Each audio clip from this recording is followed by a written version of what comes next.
All right, let's jump right into a story that pretty much flips a common historical assumption on its head. It's this really fascinating tale of art, theology, and, one of the biggest names from the Protestant Reformation. So, when you think about the Reformation, what comes to mind? Probably a huge break from Catholic traditions.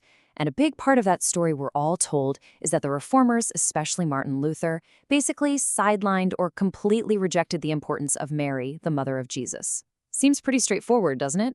But then you hit a snag, a puzzle. You see a piece of art that just does not fit that story.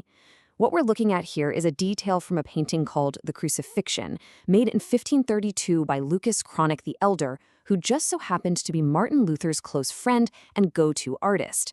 Now, this was painted a full 15 years after the Reformation kicked off. So what gives? Why is Luther's own guy painting Mary right there, front and center? And that is the mystery we're digging into today. We're going to treat this like a historical detective case, piecing together clues from what Luther wrote and what Cranach painted to figure out what was really going on. Every good mystery needs its cast of characters. So first up, of course, we've got Martin Luther, the reformer who got the ball rolling in 1517. Then there's his buddy, the artist Lucas Cranach the Elder, who is basically the visual voice of the Reformation. And right at the heart of our puzzle, Mary of Nazareth. So, our first piece of evidence, and this is a big one, it doesn't come from a canvas. It comes directly from the words of Martin Luther himself. And this is where that common story really starts to fall apart. Let's just get our bearings for a second. In 1502, way before the Reformation, Cranach is painting very traditional Catholic scenes. Then, boom, 1517, Luther posts his famous theses. But the date that's crucial for our investigation is 1521, just 4 years into this whole thing. That's when Luther publishes something that gives us our first major clue. In his commentary on the Magnificat, which is Mary's song of praise in the Bible, Luther doesn't reject her, not even close. He actually does the exact opposite. He praises her, holding her up as this incredible model of perfect humility and faith. So, wait a minute. He wasn't trying to get rid of her. He was trying to see her in a totally new way. Okay, so if Luther was praising Mary, why did the art have to change so much? Well, the answer, the motive, if we're sticking with our detective case, is found deep inside the absolute core of his new theology.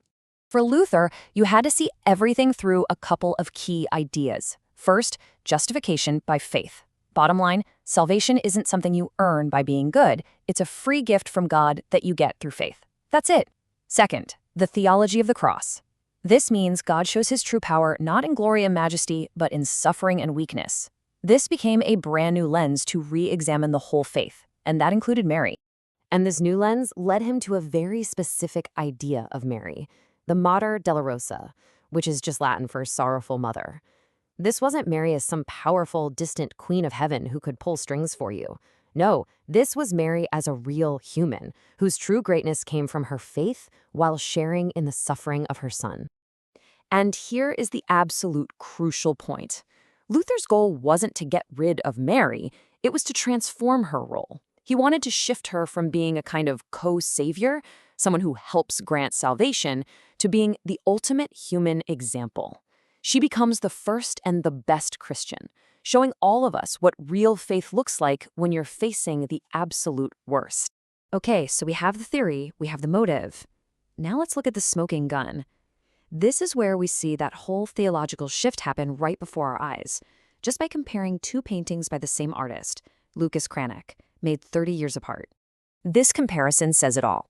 I mean, look, in his 1502 painting from before the Reformation, Mary is a despairing mourner. She's literally collapsing in grief over a Christ who is already dead. It's pure sorrow. But now look at the 1532 painting, after years of Luther's ideas. She's totally different. She is a faithful participant. She is standing, fully conscious, sharing in the suffering of a Christ who is still alive on the cross. It's a complete change from personal grief to shared faith. So, let's bring all this evidence together. I think we can officially say, case closed on our little Protestant puzzle. This breaks down Luther's method perfectly. He didn't just toss her aside, he systematically reinterpreted her.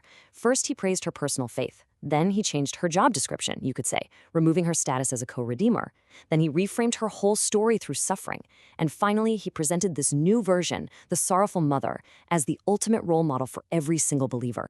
So you see, that simple story of rejection, it's just not true. The reality is way more complex, and honestly, a lot more interesting. Martin Luther didn't want to erase Mary. He wanted to make her the ultimate hero of his new theology, the perfect example of what it means to be justified by faith, shown through suffering. And that kind of leaves us with a final thought, doesn't it? This whole story was unlocked just by looking closer at a painting and questioning what we thought we knew. It really makes you wonder, what other huge historical truths are just hiding there in plain sight, waiting for us in a work of art?